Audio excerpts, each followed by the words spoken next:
අම්පාර දිස්ත්‍රික්කය ගත්තොත් විශේෂයෙන් ගොවිතැන් 95ක් විතර ගොවි ජනතාව ජීවත් වෙන දිස්ත්‍රික්කයක්. මම පදිංචි වෙලා ඉන්න මේ දෙහිඅත්ත කණ්ඩිය කියන ග්‍රාමය මේ වෙද්දී 60ක් විතර සම්පූර්ණයෙන්ම ජලයෙන් යට වෙලා කුඹුරු ටික ඔක්කොම ගොඩ වෙලා වැලි කඳු බවට පත් වෙලා මිනිස්සුන්ට ඉන්න හිටිතැන් නැති වෙලා හෙට දිනය ඉරපායද්දී මොකද්ද කරන්න කියලා බලාපොරොත්තුවක් නැතිව ඉන්න වෙලාවක්. අත වශයෙන්ම මම මේ අවස්ථාවේදී කියනවා අපි රටක් විදිහට මේ ජල ගැලුම් වගේ ස්වභාවික විපත් වලට මුහුණ දුන්න රටක්. අපිට සුනාමිය ගත්තොත් සුනාමිය අපි කවුරුත් බලාපොරොත්තු වෙන්නේ නැහැ. අපි කතන්දර පොත්වල දැකලා තිබ්බා මේ මූද ගොඩ ගලනවා කියලා.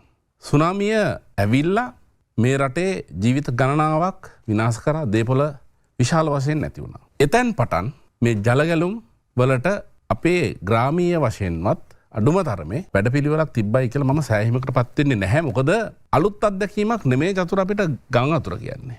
සුනාමිය අලුත් දෙයක් නේ. මේ ගම් වතුරට හැමදාම යට වෙන උදාහරණයක් විදිහට ගත්තොත් ඔය දෙහිඅත්ත කණ්ඩිය සල්පිටිගම කියන ග්‍රාමය හැමදාම යට වෙනවා. හැබැයි මේ පාර ඒක හිතුවටත් වැඩිය ගෙවල් සම්පූර්ණයෙන්ම යට වෙන්න ආවා. අපි කඩුවෙල පැත්ත ගත්තොත් බෝමිරිය හැමදාම යට වෙනවා. ගම් වතුරක් ආවොත්. හැබැයි මේ පාර ගෙවල් සාමාන්‍ය තට්ටු දෙකේ නිවස්වල පළවෙනි තට්ටුව සම්පූර්ණයෙන්ම යට වුණා. හැබැයි මේක අපිට බේර ගන්න තිබ්බ යොසනයක්. සුනාමිය අපිට ඒ වෙලාවේ හැටියට අපිට තාක්ෂණය තිබෙත් නැහැ. අපි දැනගෙන හිටියෙත් නැහැ. ගම් වතුර පිළිබඳව අපිට දැනුවත් කිරීම වේලස්සන කරලා තියෙද්දිත් උදාහරණයක් විදිහට ගත්තොත් රේඩාර් පද්ධති කාලගුණ විද්‍යා දෙපාර්තමේන්තුව මේ මාපක හයි කරපු තැන් තියෙනවා. මේවල දත්ත ටික අරගෙන හරියට 12 වෙනිදා මේක දැනුවත් කිරීමක් කරලා තියෙනවා කියලා පැහැදිලිව ඒ ආයතන ප්‍රකාශ කරද්දිත් අපිට මේක වළක්වා ගන්න බැරි වෙච්ච එක ගැන විශාල කනගාටුවක් තියෙනවා. යට වෙන එක නවත්තන්න බෑ.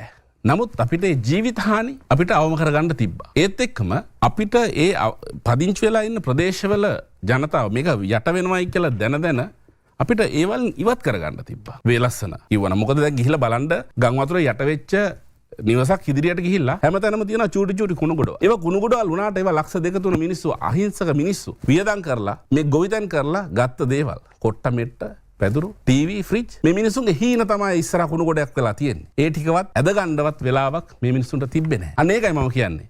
අපිට දැන් අපි ඉන්නේ 2025. අපිට දවස් 10කට 15කට ඉස්සෙල්ලා මේක රේඩාර් පද්ධති පේනවා. විශේෂයෙන් මම ගුවන් නියමුවෙක් විදියට කියන්නේ. අපිට මේක තිබ්බා මේ සයික්ලෝන් එක මෙතන හැදෙනවයි කියලා අපිට යම්කිසි අවබෝධයක් තිබ්බා. හැබැයි ඇයි මේක වළක්වා ගන්න කටයුතු කරේ නැත්තේ?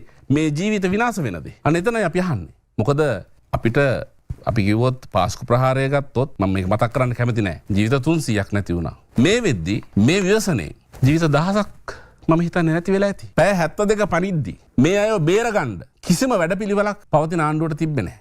සමහරු පොළොවයට මිහිදන් වෙලා ගියා. මේ අයව ගන්න අපේ රෙස්කියු කියලා සිස්ටම් එකක් හදලා තිබ්බේ නැහැ. අපි බලාපොරොත්තු වුණා අනුර කුමාර ජනාධිපතිතුමාගේ ආණ්ඩුව යටතේ උගත්තු බොහොමයක් මේ පාර්ලිමේන්තුවට ආවා. අපි හිතුවා සිස්ටම් එක හදලා තියයි කියලා.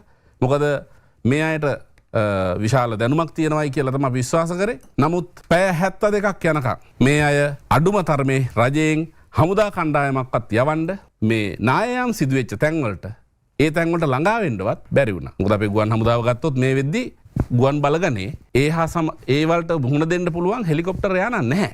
මේ වෙද්දි රැට ඒ වගේ ඩිසාස්ටර් එකක් ඒ වගේ ව්‍යසනයක් ආවොත් මිනිස්සුන්ව බේරගන්න යන රෙස්කියු සිස්ටම් එකක් නැහැ. ඒක තමයි ඇත්ත කතාව. ඉතින් මේවා මම හිතන්නේ අපි ඉක්මනටම යාවත් කාලීන කළ යුතුයි. මොකද මේවා ජීවිත පාස්කු ප්‍රහාරයට හිටපු නායකයෝ කියන්න උනා නීති හමුවේ ඒ අයට දඬුවම් ලැබුණා. මම හිතනවා මේකත් නවත්ත ගන්න බැරි වෙච්ච එක මේ අය කවදා හරි දඬුවම් ලැබිය යුතුයි කියන තැන මම ඉන්නවා.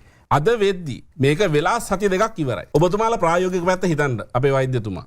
මේ මිනිස්සුන්ට ජනාධිපතිතුමා කිව්වා ඔබතුමාලා කිව්වා ගෙයක් කුලියට ගන්න කියලා. මම ඉන්න දිස්ත්‍රික්කයේ අම්පාර දිස්ත්‍රික්කයේ. ඔබතුමා හිතනවද කුලියට ගෙවල් තියයි කියලා මේ ගිය ගෙවල් ගන්නට?